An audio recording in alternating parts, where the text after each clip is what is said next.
Pattaya City Expats Club is a non-profit social organisation and our speakers are volunteers.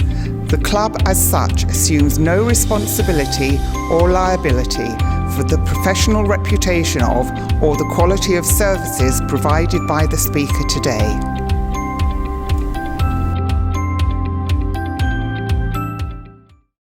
Well, there is a human catastrophe unfolding on the doorstep of Thailand, in Myanmar, and we were very blessed to have Phil Robertson here from Human Rights Watch to talk about it and to talk about his look. You have to watch the talk he gave and the question and answers he gave. It was absolutely fantastic. So. Thank you. We haven't seen anything like this for quite a long time. Well, no, it's a real disaster, as you mentioned. It's a humanitarian disaster. It's a human rights disaster. And it's something that the world is trying to grapple with. And so far, not successfully. We're seeing, well over 500 people who have been killed, protesters who have been shot down by the Myanmar military and police. And it's going to continue. And this is really, of course, one of the big differences now is this is happening in Technicolor, right? Right. Well, the difference is that you have people with mobile phones who are getting the information out, who are getting the photos and videos out. Anytime we've seen the police or military doing something outrageous, invariably there's someone on top of a rooftop or around the corner filming it. And the information is coming out, via social media, via Twitter, via Facebook.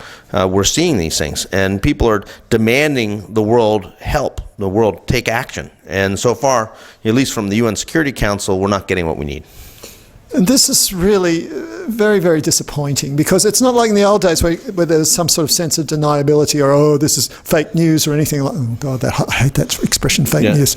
But, this is so vivid, you just cannot turn your back on it. Right. Well, this is it. I mean, and what we've seen is like children killed. We had a 7-year-old girl killed in her father's arms by the military as they're barging into the house and, basically shot her as she was running to her father's arms.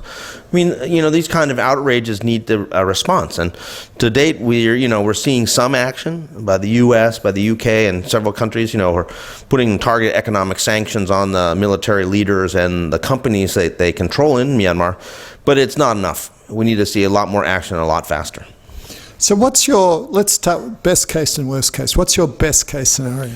The best case scenario is that the pressure works. The Myanmar military decides that they've misstepped, that they agree to some sort of negotiated process where they head back to the barracks and they allow the restoration of the government that was supposed to take power on February 1st. This was the government that was elected in the November 8th election last year. And that we have accountability for the human rights violations that have taken place, including investigations that are independent and impartial and ultimately result in real prosecutions, whether they're in Myanmar or internationally. And your worst case scenario? A continued grinding carnage that we're seeing in Myanmar that continues on and gets worse. That, we see the military continue to kill 10, 15, 20 people a day. That we see a military that continues to attack ethnic peoples. And we see an international community that gets distracted and thinks about something else instead of helping in Myanmar. This is what I referenced in the introduction, the Pol Pot regime, and that's like 25% of their own population got killed. Are we looking at that sort of horrible possibility?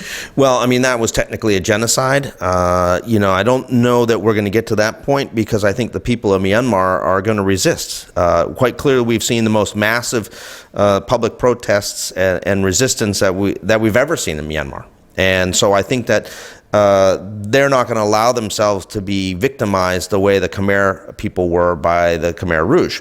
At that time, in 1975, the Khmer Rouge came into the cities. Everybody was expecting there was going to be some sort of negotiated solution, some sort of, cobbled together government, and all of a sudden they ordered everybody out of the cities and the killing field started. Mm-hmm.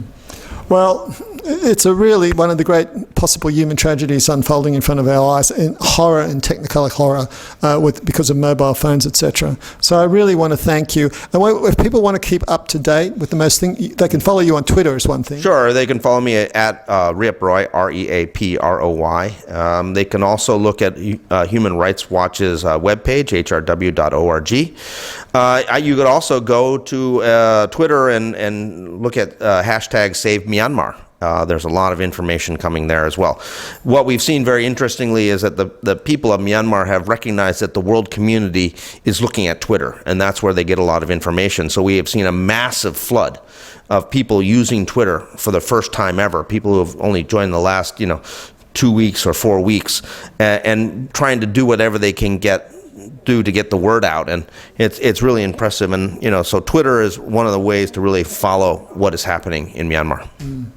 So there you go. Keep abreast of this, and one feels a bit helpless having this on your doorstep, and you feel that there's not really much you can personally do, except this is one thing this club was able to do, was to host this and get you to give a really wonderful talk and a really wonderful question and answers, and start to at least inform people and keep them focused on this issue. Right. Well, I mean, obviously what we're doing is trying to spread awareness about this. I mean, obviously I would encourage people wherever they are to pressure their government to, really pressure the Myanmar military to step back, to go back to the barracks, to end the human rights abuses, and allow for a restoration of the government that, 83% of the seats went to one party, the National League for Democracy. This was a massive landslide in November 2020. It's not something that was a cliffhanger vote. So this is a bit of a worry, which seemed to have started with Donald Trump, which is just claiming election fraud, right? Yes. Is this going to be an ongoing danger where people are just going to use this as a blanket excuse for doing ridiculous things? Well, unfortunately, in places like Myanmar, they can get away with it because they basically threw the Union Election Commission in jail, and they threw all the elected officials in jail. What we've seen is, a committee representing the Pudokso Luta, which is the CRPH, which is composed of elected MPs who are now stating that they're the legitimate government, and people can follow what they're doing. But yeah, I mean, it reminds me of what Donald Trump tried to do after the November election in the United States, where, claiming wholesale election fraud and then providing no evidence. And at least in the United States, you require evidence to do something in the courts, whereas in Myanmar, you just have a military coup and roll the tanks. Well, I really want to thank Phil Robertson coming down from Human Rights Watch and giving this amazing talk and amazing Q&A. And I really hope we don't have you back here in 6 months talking about what's gone I'm happy even to come worse. Back again if you'd like. Yeah, but what's gone even worse in Myanmar or some other human rights abuses that have gone wrong elsewhere. So thank you again, Phil. It was wonderful. Thank you. Thank you so much.